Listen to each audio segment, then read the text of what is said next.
Welcome to the Boomer Briefing Podcast, where we help you solve a critical business issue in 20 minutes or less. I'm your host, Marc Staut, Chief Innovation and Technology Officer at Boomer Consulting, and with me today is Bob Fink. Hi, Bob. Thanks for being on this episode of the podcast. Thanks, Mark. Thanks for the invite.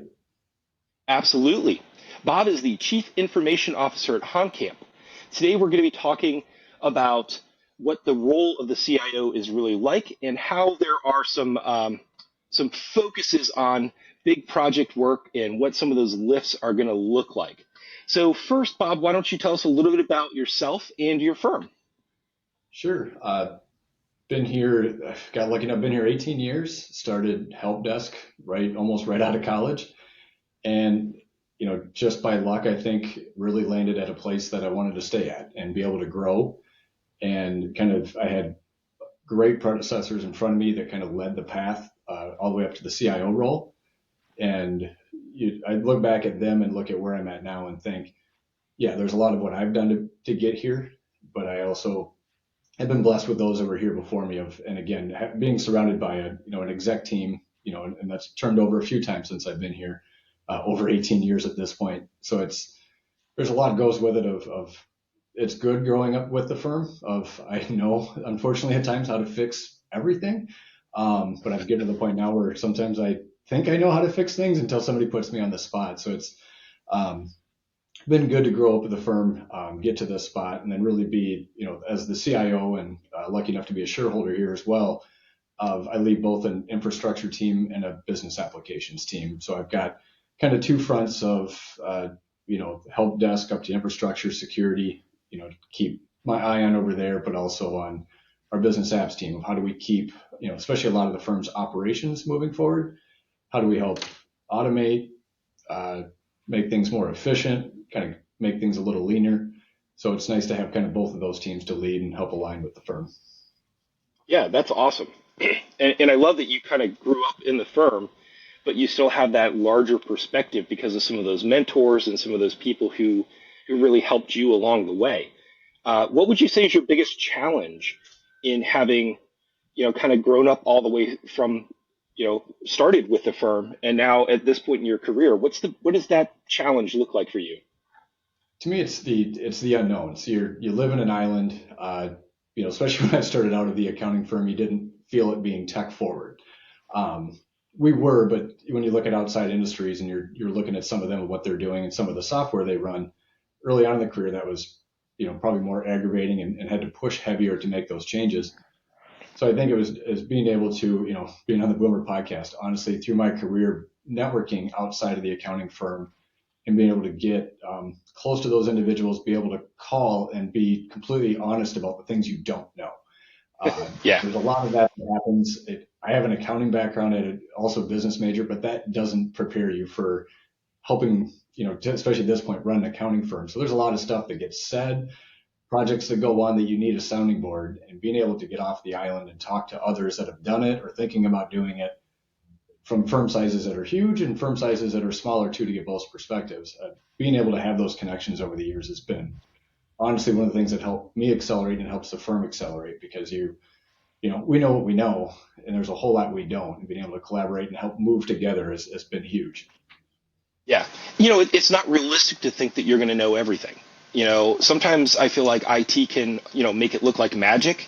I know about that, or yeah, we've done that, or I know somebody who's done that. And that's really the key, is knowing somebody who's done that and being able to not have to learn everything the hard way every time, but leveraging that community. Yeah, for sure.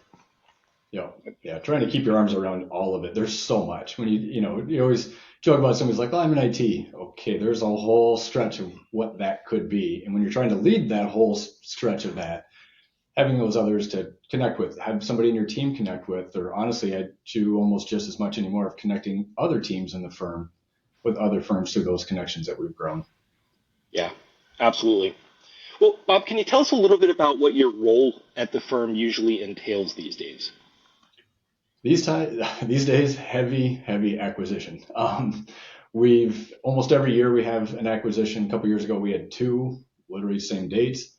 So a lot of it is, keeping that on track, keeping those firms on track. Honestly, a lot of the role is not just come in, rip and replace and put our stuff in. It's working with those individuals and making sure that they're able to do their job and we walk away.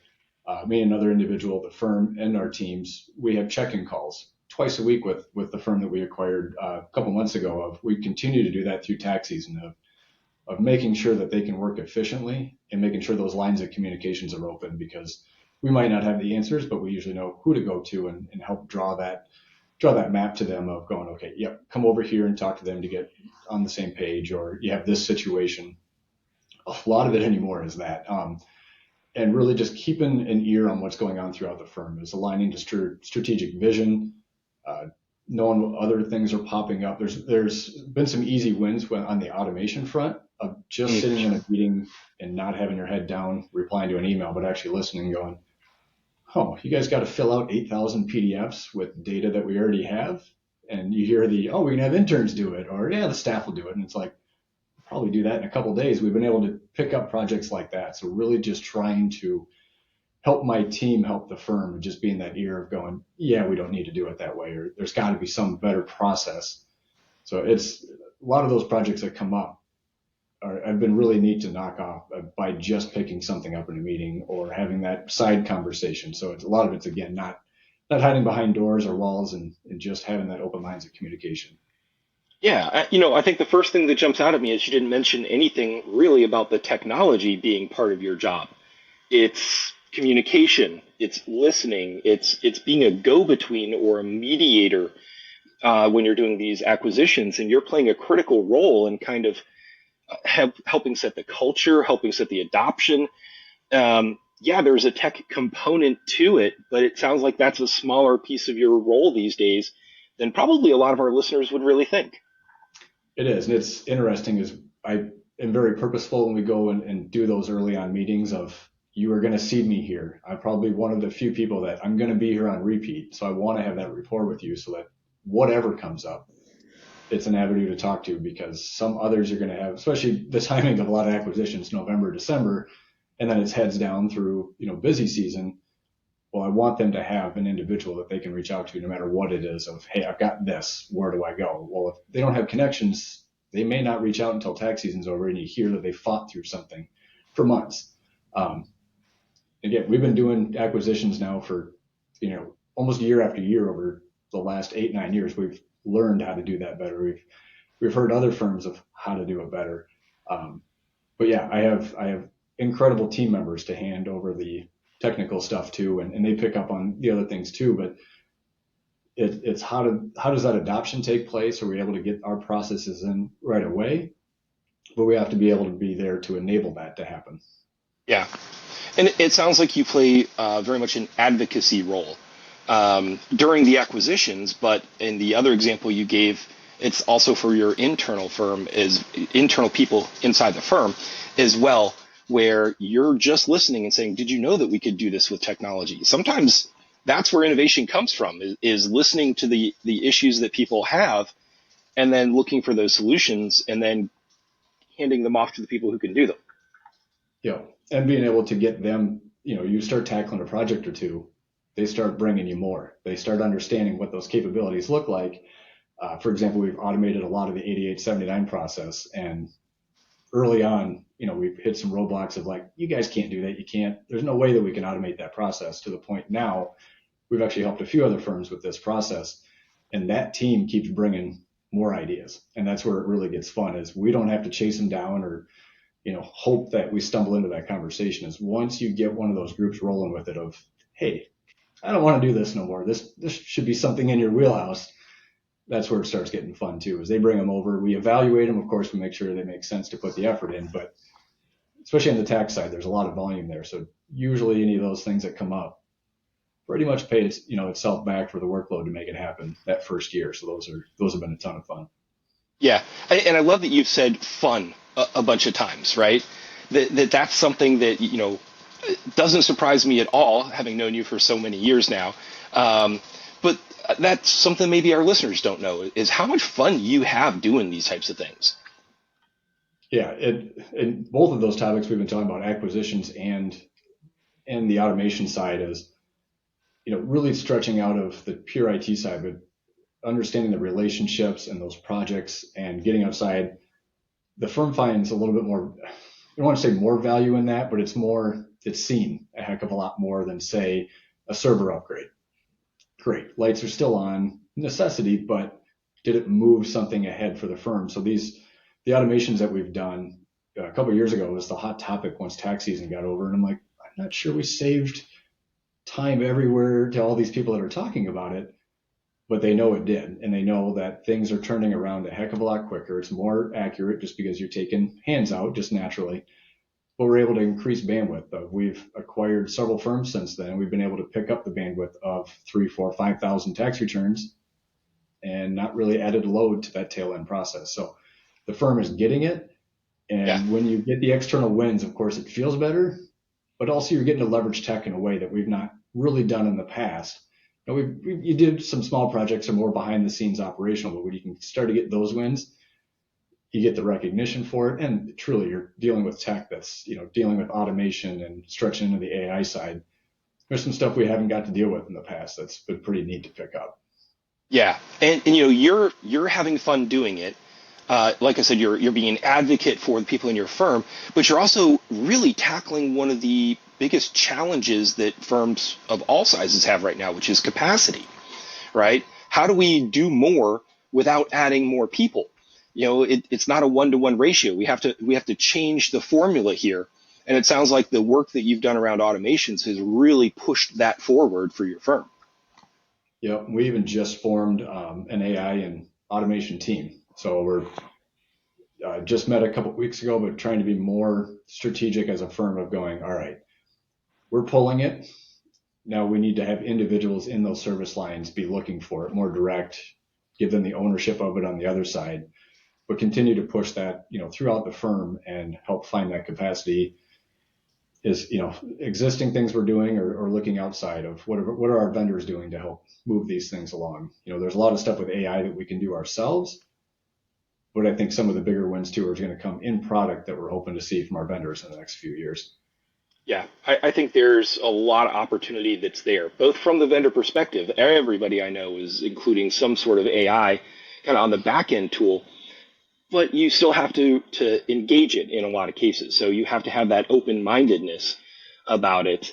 Was that a problem in your firm to kind of get people to think about it, or were they racing to adopt it? I think we're racing to adopt it. It's chasing down the use cases. So I think that's a lot of what this group is too, is we've pushed out the guidelines of using a chat GPT or of course transitioning to Microsoft Copilot now with how it's licensed and private. Mm-hmm. But it's reiterating that, and it's trying to find those champions from the other side of how do you use this as an accountant? How do you use this as a tax professional? As the IT person, I can only take that so far because I have my usage. Right. My examples only go so far of how do I write my emails, or how can I have to get some code to hand off to, some low code solution to the team. That doesn't apply to them. So we're trying to make them the champions and go, okay, you can start taking ownership. And again, it creates some incitement on their side too of, okay, I can carve a little piece of time to focus on this, but then to start to gather that, how do you use these tools and how do you go look for the others of, okay, you always have that, do you go find the tool, then find the use case, or is it, we've got use cases to go chase down the tool. So we've had those discussions as well as some of it, you got to get into it to figure out what this really means. And then I also think then you'll start being able to chase down these use cases of, what do we expect from our vendors, or where do we got to fit something in between? Yeah, the joys of emerging technology, right? You can't wait for one or the other. You kind of have to do both and keep them in balance. Yeah. Well, it sounds, Bob, like you spend a lot of your time thinking about the client experience inside your firm and ways to improve that, whether it's through technology or communication or just some of the opportunities that are out there. Yeah, that's a big project we've got slated for this year. As a lot of the industry, we know how we got here of having point systems that were, best of breed for, portal, tax delivery, tax gathering, e-signature, payments, kind of all of those things. Starting to look at, we're having some vendors come into the market of trying to tackle those things. So we're looking at that as something to start rolling out this year and probably finish off into 2025. But looking at it from the client's view of what we do is, not just on camp, but as an industry of a lot of us are sitting in that same boat of we've got to stop, hitting them with 4 or 5 different solutions. So client experience has bubbled up. We've wanted this for years, and it's nice that we've got 2 or 3, 4 vendors that are getting to that spot of not just 1 or 2, but hopefully nixing off 4 or 5 or 6 of those different, delivery points for the client. So I think it's not just also when we look at this, that's not just a client thing. That's also a staff of, we serve thousands of clients. So my easy example is you bring in a new staff. How do they know how to communicate to this client or what return delivery? Of course, we've got tracking on that, but to go figure out every client is rough. So we're looking forward to, if we move forward with one of these solutions, that the staff, because we're using 1 and not 5, they don't have to figure it out. Yep.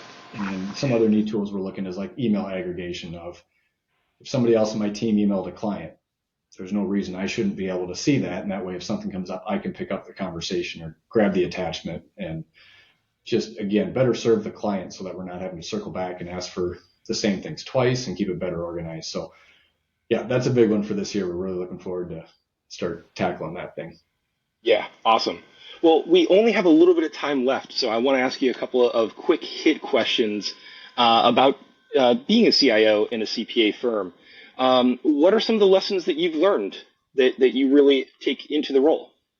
Yeah, I think especially in the last probably 5, 6, 7, 8 years of my career is asking the questions. You call them the dumb questions in the room. I sit there a lot. Like I said, I try to key on what's going on. And there's times I'm like, I'm the IT guy sitting here and, in a shareholder manager, doesn't matter what meeting it is. It might be a tax meeting that I partake in the tax huddles just to keep my ear to the ground and going, I don't know what they're talking about. But you got to ask. There's usually, even outside of IT, others sitting in that room going, I'm not sure. And once you start challenging those things, you start getting a better understanding of what's happening around you. Because again, you can really silo yourself on the IT side. So asking those questions, getting a deeper understanding of what's actually happening in the service lines makes it so much easier to understand how to help them, how to move them ahead, what they're looking for. And again, I think it opens up those conversations for down the road too, as they, I think, appreciate that I'm trying to understand what they're saying instead of just, glossing over and letting the conversation skip me. Really being, and it's always the easy excuse of, I'm the IT guy. Explain this. And just use that as the way to get to that next level of understanding, and they can get to a little more detail. The same thing happens to us when we start talking the IT and somebody finally pipes up and goes, explain that differently so that we understand it. It's going, okay, do it on the other side too, because you get so much more information out of it. Yep. Yeah. It sounds like you're a simplifier. You're taking the concepts and, okay, break this down for me so that I can understand them.